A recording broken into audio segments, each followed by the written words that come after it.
Hi dear students, I have come with the next part of this chapter electricity. I believe इससे पहले आप लोगों ने पहला पार्ट देखा होगा. अगर नहीं देखा है तो आलम एकेडमी पे जाकर एक बार ज़रूर देखें.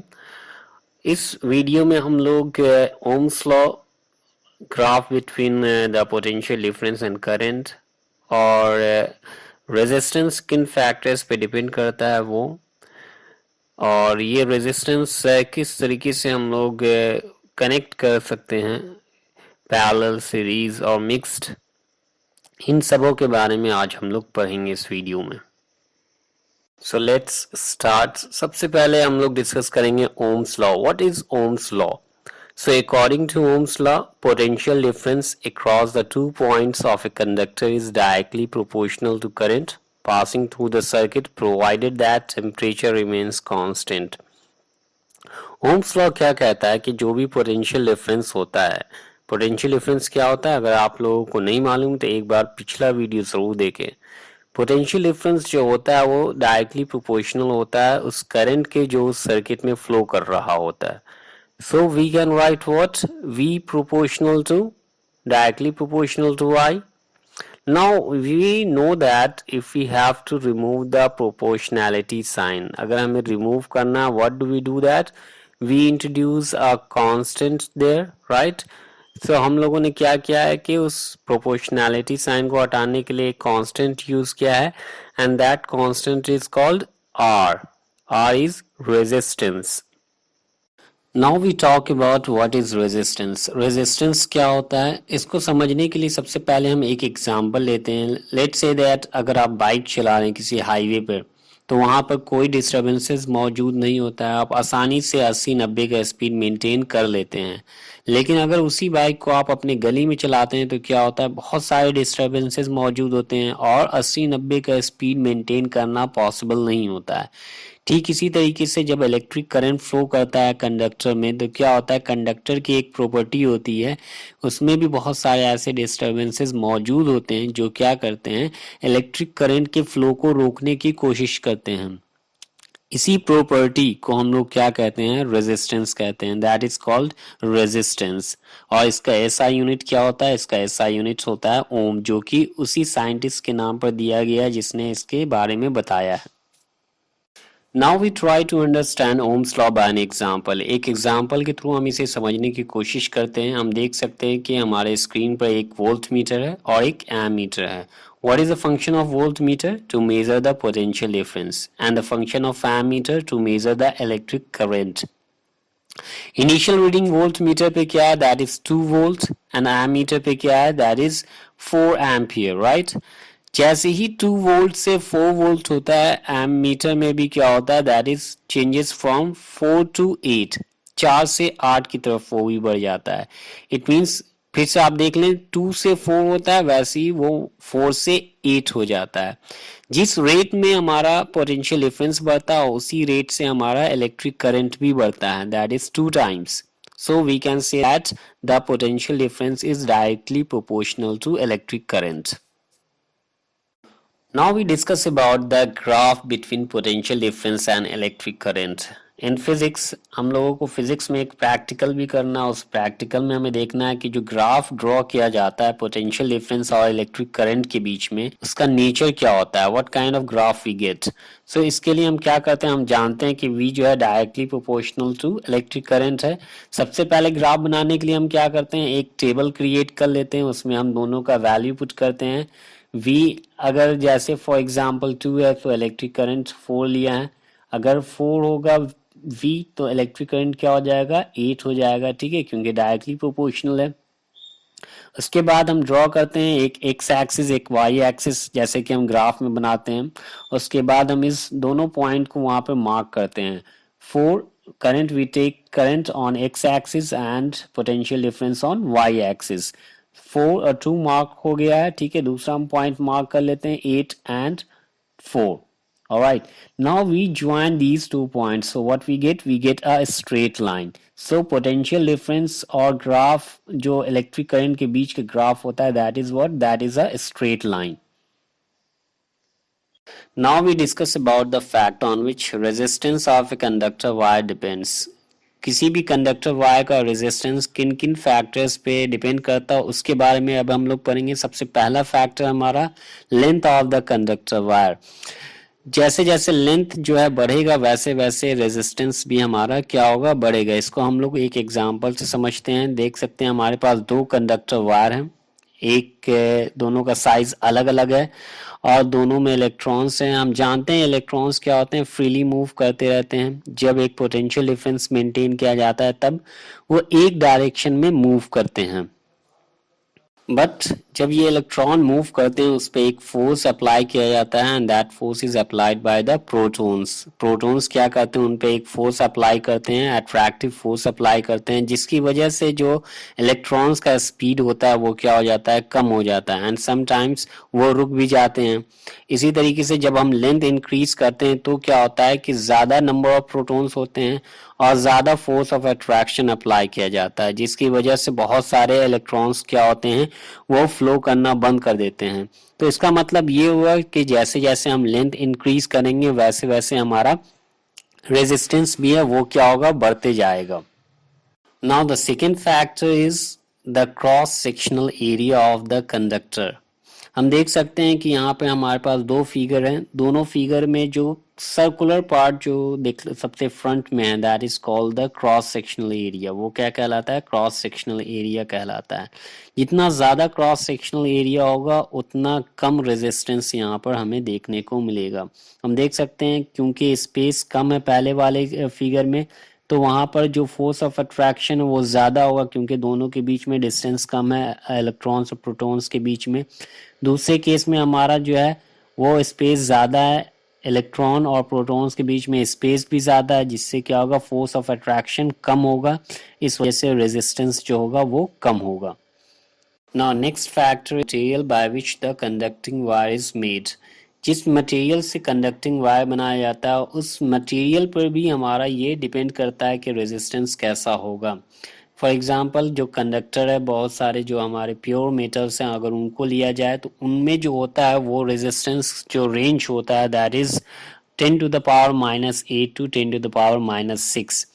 Now you can assume that it is very much less, बहुत कम है ये, ठीक है।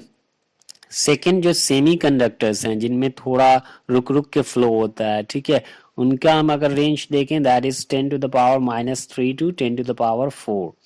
और जो इंसुलेटर्स होते हैं जिनमें बहुत ज्यादा हाई रेजिस्टेंस होता है उनका अगर रेंज देखें that is 10 to the power 12 to 10 to the power 17। सो ये हमारा क्या, ये हमारा एक रेजिस्टिविटी है किसी भी एक पर्टिकुलर मटेरियल का, जो हम आगे भी पढ़ेंगे इसके बारे में। The resistivity is denoted by a symbol that is called rho. So as you can see that it is written as R proportional to rho. Next factor which we have here that is the temperature. Temperature is also a main factor on which the resistance depends. Temperature पे भी हमारा resistance जो है वो depend करता है। अगर pure metals की बात करें तो प्योर मेटल्स में क्या होता है, जो रेजिस्टेंस होता है डायरेक्टली प्रोपोर्शनल टू टेम्परेचर होता है।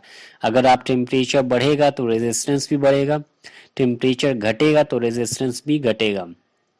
लेकिन जो अलॉयज होते हैं यानी कि जो दो अलग अलग मेटल्स से मिलकर बनाए जाते हैं उनके साथ क्या होता है, उनके साथ जस्ट ऑपोजिट केस होता है कि अगर टेम्परेचर बढ़ता है तो रेजिस्टेंस घटता है, ठीक है। प्योर मेटल्स के साथ जब बढ़ता है टेम्परेचर तो रेजिस्टेंस भी बढ़ता है, लेकिन अलॉयज के साथ जब टेम्परेचर बढ़ता है तो रेजिस्टेंस घटता है।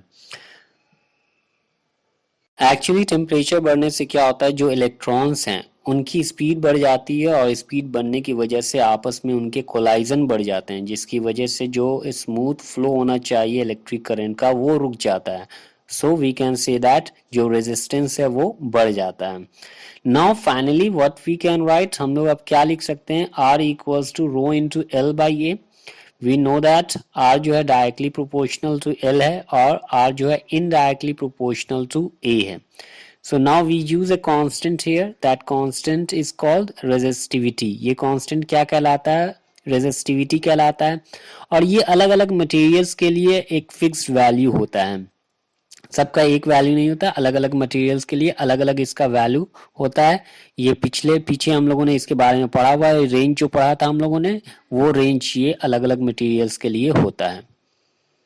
Now if we talk about the SI unit of resistivity, अगर SI यूनिट resistivity की SI यूनिट के बारे में बात करें तो हम जानते हैं कि जो हमारा रेजिस्टेंस है उसका SI यूनिट ओम होता है, एंड जो एरिया उसका यूनिट मीटर स्क्वायर होता है, और लेंथ है उसका SI यूनिट मीटर होता है। तो जब हम इसका वैल्यू पुट करते हैं तो हमें क्या मिलता है, ohm meter. So ohm meter is the SI unit of rho और the resistivity. Now we talk about the ways to combine resistors in a circuit. किस किस तरीके से एक सर्किट में हम रेजिस्टर्स को लगा सकते हैं उसके बारे में बात करते हैं। There are three ways. कितने तरीके हैं, 3 तरीके से हम लगा सकते हैं, एक सीरीज में, दूसरा पैरेलल और तीसरा mixed. So these are the 3 ways. इन 3 तरीके से हम क्या कर सकते हैं, रेजिस्टर्स को एक सर्किट में अप्लाई कर सकते हैं। सबसे पहले हम लोग सीरीज के बारे में बात करते हैं। सीरीज कॉम्बिनेशन क्या होता है, जिसमें जो रेजिस्टर्स लिए जाते हैं उनके एक एंड दूसरे रेजिस्टर्स के दूसरे एंड के साथ अटैच कर दिया जाता है। इसी तरीके से जितने भी रेजिस्टर्स लिए जाते हैं सबका एक एंड दूसरे रेजिस्टर्स के दूसरे एंड के साथ अटैच कर दिया जाता है ना। फिगर में हम लोग देख सकते हैं जैसे कि R1 है, R1 का एक एंड R2 के दूसरे एंड से अटैच है, R2 का एक एंड R3 के दूसरे एंड के साथ अटैच है। इसी तरीके से फर्दर हम लोग इसको अटैच कर सकते हैं। So this is called the series combination. इस सीरीज कॉम्बिनेशन को हम ऐसे भी समझ सकते हैं जैसे कि आप स्कूल में बच्चे असेंबली लगाते हैं, जैसे कि 8th क्लास के बच्चे हैं तो एक के पीछे एक बच्चे होते हैं, और एक 9th क्लास के बच्चे हैं तो वो एक दूसरा लाइन फॉर्म करते हैं। जो 8 के बच्चे एक लाइन में लगते हैं that is called the series combination, और जो 9th के जो उसके पैरेलली जो दूसरा लाइन लगता है 9th क्लास का, सो 8th और 9th वाले क्या कहलाएंगे, they will be called in parallel combination. Now we talk about some facts in series combination. Series combination में क्या क्या बातें होती हैं उसके बारे में हम लोग पढ़ते हैं। सबसे पहली चीज़ है जो करंट फ्लो करता है, चाहे जितना भी रेजिस्टर्स हम लगा दें सीरीज कॉम्बिनेशन में, सबसे सेम ही करंट फ्लो करता है, कोई करंट में चेंजेस नहीं आता है। जो दूसरी चीज़ है वो हमारा है equivalent resistance is larger than the largest individual resistance. मान लें कि हमें कई सारे रेजिस्टर्स हमने लगाए हैं, सब सारों का रेजिस्टेंस निकालना है तो सबको हम ऐड कर देंगे। जो नेट वैल्यू आएगा, जो ऐड करने के बाद जो वैल्यू आता है, वो वैल्यू जो इंडिविजुअल रेजिस्टेंस जो उसमें लगाए गए हैं उसका जो सबसे बड़ा वाला वैल्यू है उससे भी ज्यादा होता है। तीसरी चीज, total voltage across the combination equals to sum of the voltage drops. जो वोल्टेज है, चूंकि रेजिस्टेंस अलग अलग है तो इसमें क्या होगा, वी भी जो है वो क्या होगा, वो अलग अलग होगा। ठीक है, तो इस वजह से लेकिन फाइनली जो हमारा अलग अलग वोल्टेज होगा वो क्या होगा, their sum will be equal to the initial voltage which was applied to them. Now इस सीरीज कॉम्बिनेशन को समझने के लिए हम क्या करते हैं, एक डायग्राम का हेल्प लेते हैं। हम देख सकते हैं कि हमारे पास एक सर्किट है। इस सर्किट में हम देख सकते हैं कि R1, R2, R3 3 अलग अलग रेजिस्टेंस लिए गए हैं, और इसमें से क्या है, इलेक्ट्रॉन जो सेम करंट है वो फ्लो कर रहा है। ठीक है, बट R1 R2 अलग होने की वजह से हमारा जो पोटेंशियल डिफरेंस है वो भी क्या है, अलग अलग है। ठीक है, तो इसमें हम ये तीनों चीज़ों को हम देख सकते हैं कि पहला चीज़ है जो सेम करंट फ्लो कर रहा है, दूसरी चीज़ है जो हमारा रेजिस्टेंस जो है इक्विवेलेंट रेजिस्टेंस, जैसे कि अगर हम R1 plus R2 plus R3 करेंगे so that is quite clear, ये काफ़ी क्लियर है कि उसका जो वैल्यू आएगा, तीनों के सम का जो वैल्यू आएगा, अगर लेट से दैट कि R3 सबसे बड़ा वैल्यू है इसमें R1 R2 R3 में, तो उससे भी बड़ा वैल्यू आएगा जो कि हमारा ऐड किया हुआ वैल्यू है। और तीसरा जो हमारा जो टोटल वोल्टेज है जो अप्लाई किया जा रहा है, तो जो अलग अलग वोल्टेज है उसको अगर हम ऐड करेंगे तो वो इनिशियल वोल्टेज के इक्विवेलेंट ही रहेगा।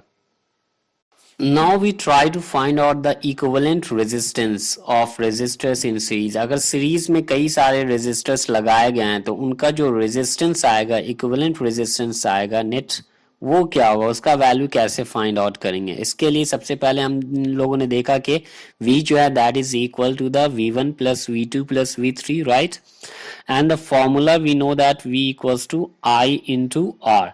So at the place of v1 we can write what IR1 because the current is same in series combination, right, plus IR2 plus IR3.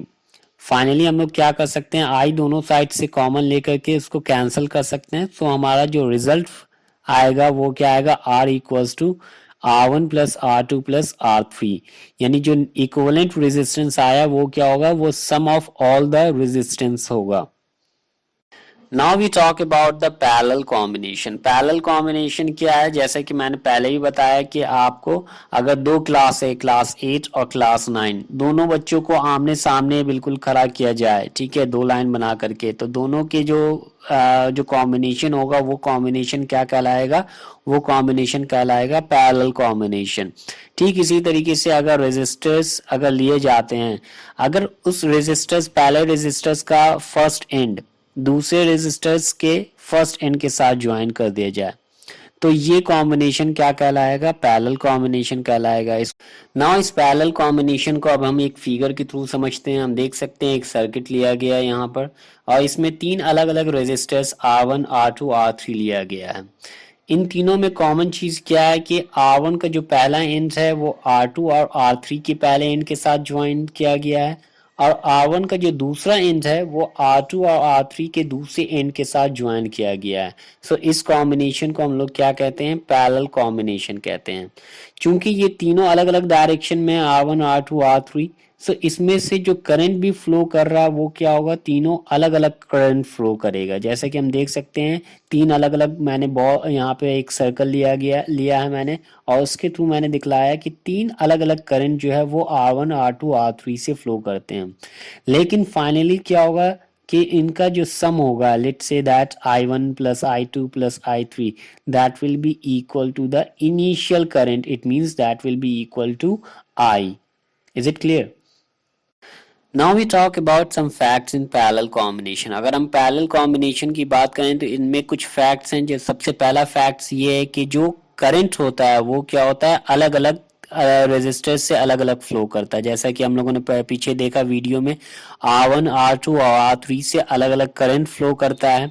दूसरी चीज ये है कि जो इसका इक्विवेलेंट रेजिस्टेंस आएगा वो क्या होगा, उसमें से जो इंडिविजुअल जो रेजिस्टर्स लिए गए हैं उनमें जो सबसे स्मॉलेस्ट होगा उससे भी लेस आएगा, उससे भी कम आएगा। इस चीज को हम लोग आगे देखेंगे। और तीसरी चीज ये है कि जो वोल्टेज होता है वो वोल्टेज क्या होता है, सेम होता है। सीरीज कॉम्बिनेशन में करंट सेम होता था, लेकिन पैरेलल कॉम्बिनेशन में हमारा वोल्टेज सेम रहता है।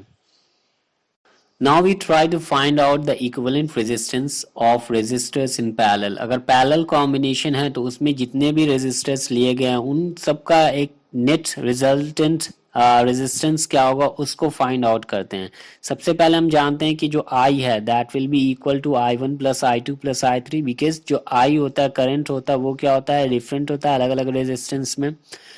I equals to V upon R, formula हम लोग जानते हैं, V अपॉन R लिख सकते हैं। I1 equals to V by R1, right, and I2 V by R2 plus I3 equals to V by R3। तीनों में हम देख सकते हैं कि V कॉमन है तो V कॉमन निकाल सकते हैं, इधर भी V है, दोनों V क्या होंगे, कैंसिल हो जाएंगे। तो finally what we get 1 by R equals to 1 by R1 plus 1 by R2 plus 1 by R3। So I believe आप सबों को ये सारा कुछ समझ में आ गया होगा। अगर नहीं आया, जो पार्ट समझ में नहीं आता वहाँ पे आप वीडियो पॉज करके दोबारा देखें और उसको समझने की कोशिश करें। ठीक है, नेक्स्ट वीडियो में हम लोग रिमेनिंग पार्ट्स को डिस्कस करेंगे। Alright, so thank you very much for watching this video. Bye.